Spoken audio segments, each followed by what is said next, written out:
Motivation অসমৰ প্ৰিয় দৰ্শকসকল, মাৰ কিছুমান কথা যি আপোনাৰ মন চুই যাব।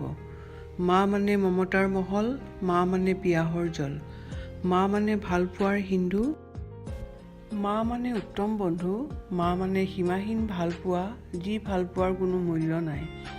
মা মানে নিজে অসুস্থ হৈও হাঁহি মুখে চবৰে কাম কৰি দিয়ে। মা মানে আবদাৰ, মা 100 টকা দিয়া না। মা মানে পৃথিৱী যাৰ কোনো তুলনা নহয়। মা মানে সন্তানৰ আদৰ্শ বিদ্যানিকেতন। মা মানে যাৰ লগত সুখ দুখৰ কথা শ্বেয়াৰ কৰা হয়। মা মানে কোনো ডিগ্ৰী নোহোৱা ঘৰুৱা ডাক্তৰ। মা মানে সংসাৰৰ প্ৰতিটি মানুহৰ সুখৰ কাৰণ। মা যে কিমান অমূল্য মাত্ৰ তেওঁৱেই বুজে যাৰ মাক নাথাকে। মায়ে হৈছে একমাত্ৰ ব্যক্তি যিয়ে আপোনাক 9 মাহ পেটত, 6 মাহ কোলাত আৰু গোটেই জীৱন হৃদয়ত বহন কৰে। সুখ এনেকুৱা এটা এপ যিটো চবৰে জীৱনত ইনষ্টল নহয়।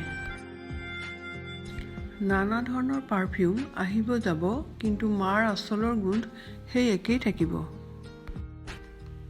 ভিডিঅ'টোত এটা লাইক, কমেণ্ট, ছাবস্ক্ৰাইব কৰিব। আপোনাৰ আহিব লগা দিনবোৰ সুখৰ হওক তাৰেই কামনাৰে। ধন্যবাদ।